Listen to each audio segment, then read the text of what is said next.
Good morning po, Sir Torres. Good morning po, sir. I am Maki, your student nurse for today. So may I know your name, sir? Marty po. Okay. So good evening po, Marty. Sir Marty. So check ko lang po yung ID nyo or wristband to identify verification. Okay po. So sir, today I will be performing a health assessment on the eyes as well as visual acuity. You may be asking yourself, why am I doing so? It is important for me to do so to assess your vision as well as if there are any underlying issues with your vision that may impair it in the future. So throughout the procedure, sir, I will be asking you for a few questions and I'm hoping for your honest and full cooperation. If in any point of the procedure you feel any pain or discomfort, please let me know. So now, sir, before we begin, ito po yung mga gagamit natin. These are the materials that we will be using. Pen light. In this case, I do not have an opaque card, so we will be using an index card. As well as cotton tip applicator, examination gloves, and alcohol. And lastly, our Snellen chart and our millimeter ruler.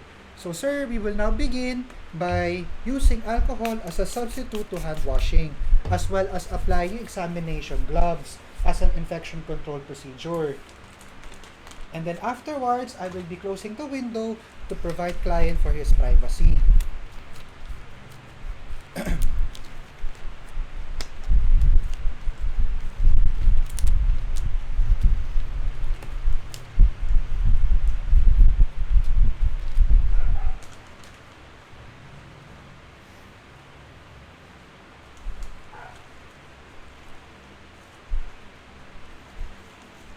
Okay.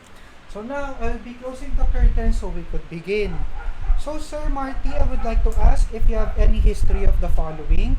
Do you have family history of diabetes, Yes. hypertension, No.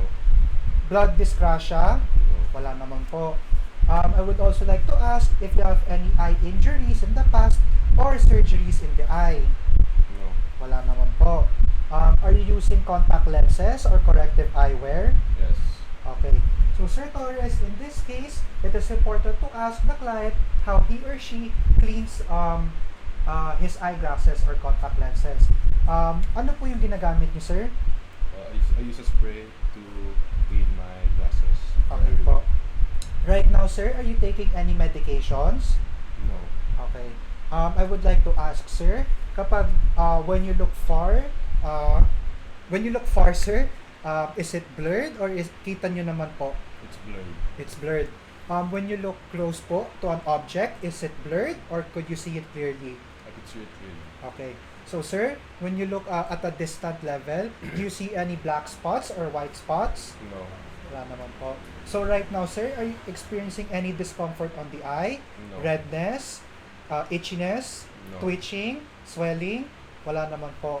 So, when was your last visit to an ophthalmologist, sir? About 8 months ago. About 8 months ago. So, what are the findings mentioned by the ophthalmologist, sir? Both of my eyes have a 120 vision I need to put in the glasses. Okay, sir, I will take note of that. So now, I will begin by assessing the client's eyebrows. So for this, sir, I will touch you po. Okay lang po ba? Yes. Okay. So I am looking for the evenness and the distribution as well as the symmetry of the eyebrows. So sir, can you frown your eyebrows? Can you raise them? Okay. So after assessment, symmetrical, I find that the client's eyebrows are symmetrical as well as the muscle activity. It is pantay po siya sa kaliwa at sa kanan. Next, I will be assessing the client's eyelashes for evenness and also kung paano po siya, kung pataas po ba siya, kung papaba, or kung pa-straight lang po. Okay. So after inspection naman po, sir, your eyelashes, medyo pataas po siya, may pagka-curl po siya. Now, I will also assess your blinking, sir, if there are any problems. I will ask you, sir, to close your eyes and then count in your head for a second and then open it. You will be doing this, sir, consecutively for 3 times. So, sir, you may now begin.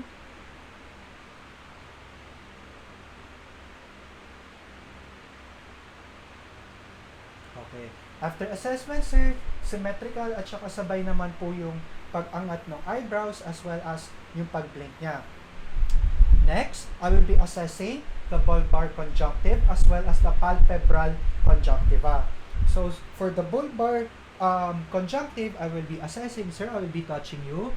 I will be assessing for any signs of erythema, edema, or jaundice. Okay? So, for further assessment of the palpebral, for further assessment of palpebral conjunctiva, sir, I will be using a cotton tip applicator. For this po, sir, I will be asking you to look down with your eyes slightly open. So, sir, may I?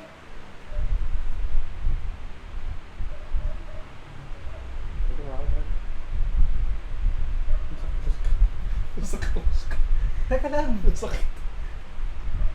Tingnan lang. Yan. Yan. Ayos. Okay, okay. Sorry po. It's okay. Sa kabila naman po.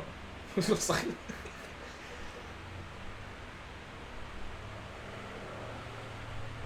Ano, okay lang yan. Aray, ako. Okay, okay.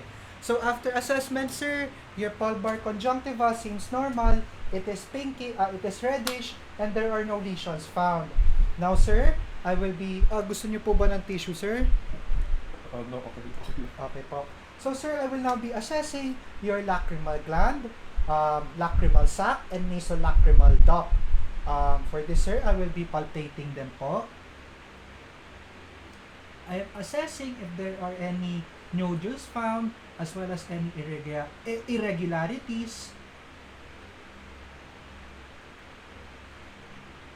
So after assessment naman po, there seems to be no problems with the following mentioned. Next, I will be assessing, sir, your cornea.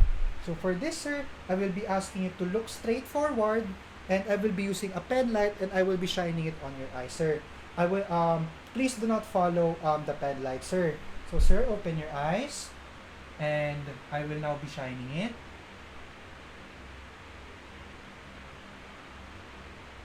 Sir, I will be further assessing, sir.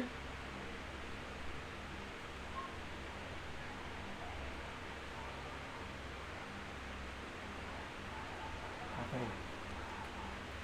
Now, I will also be assessing the fifth cranial nerve or the trigeminal nerve. So, sir, I will be standing behind you and beside you lang po to assess, sir, your fifth trigeminal nerve. Your fifth cranial nerve, sir. So, sir, may mararamdaman po kayo. It's okay to, so, kunwari, gauspad na lang to.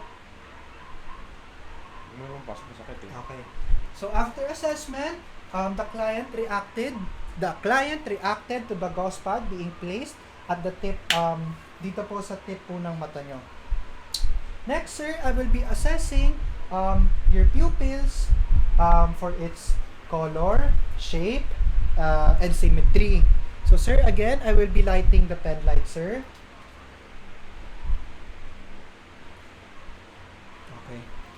Now, sir, moving forward, I will also be assessing if you have a direct or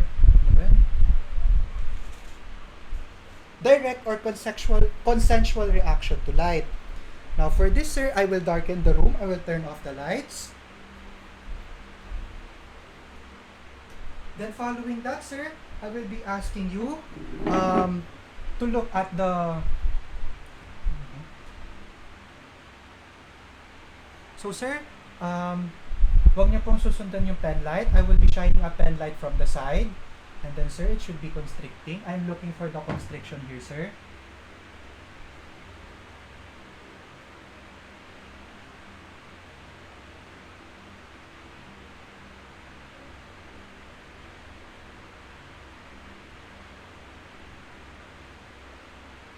Okay. So after that assessment, sir, once the pen light was placed directly on the client's iris, there seems to be a constriction of the eyes, which is a good indicator. Following that, sir,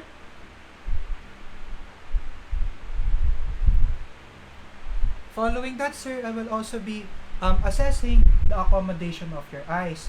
So for this assessment, sir, I will be asking you to look at the tip of my ball pen, as well as afterwards, I will be asking you to look at me directly, sir. And then I will be moving them at an increment pace, moving them forward and backward. So sir, tingin lang po kayo sa tip ng ball pen ko. Tingin po kayo sa akin. Sa ball pen ko po.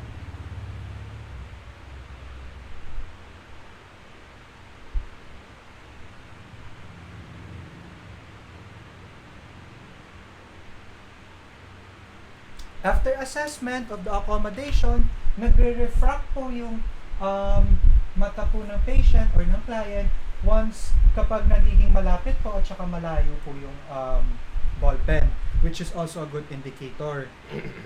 Now, sir, I will be asking you to hold the opaque card. In this instance, I will be asking you to hold this index card and cover them. Takpan niyo po muna yung right eye. Okay, and I will also be doing the same. Now, sir, I will be asking you, what am I raising po? 1, 4, 1,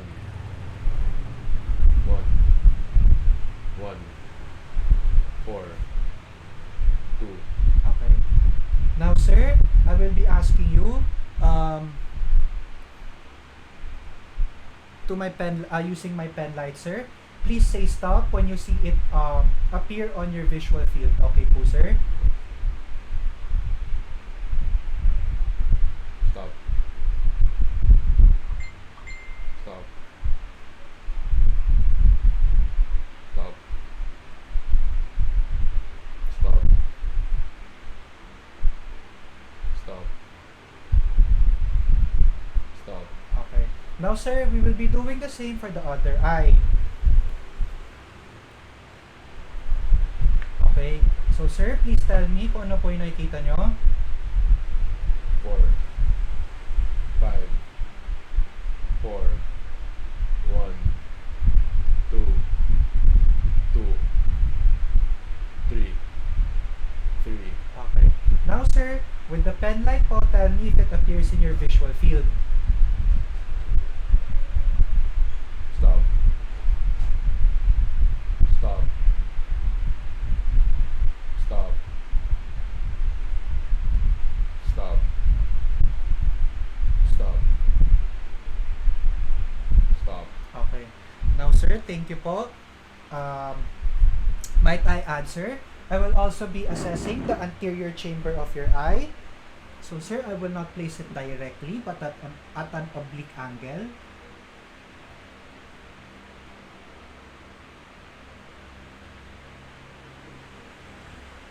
Okay.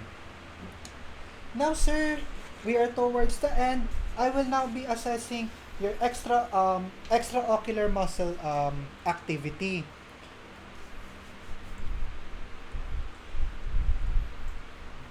Now, sir, I will be asking you to hold your opaque card again. Cover it. Cover your right eye, sir. Please remove it. Cover it. Please remove it, sir. Okay. Now, with your other eye, sir, please cover it. Remove it, sir. Cover it. Remove it, sir. Okay. Thank you, sir. Now, lastly, I will be assessing if nababasa nyo po at a close distance, preferably 10 centimeters. Can you please read this bullet, sir? To test the temporal field of the left eye, extend and move your right arm in from the client's right periphery. Temporarily periphery objects can be seen at right angles to the central point of vision. Okay. Lastly, sir, I will be introducing a Snellen chart to see how well you see at a distance, sir. What's going on, repeat it? For this, Sir Torres, I will be standing close to 6 meters or about 20 feet to see if the client can read it. Sir, E F P O L Z L F E D Z E Z D sir, what color is this? green What color is this? reddish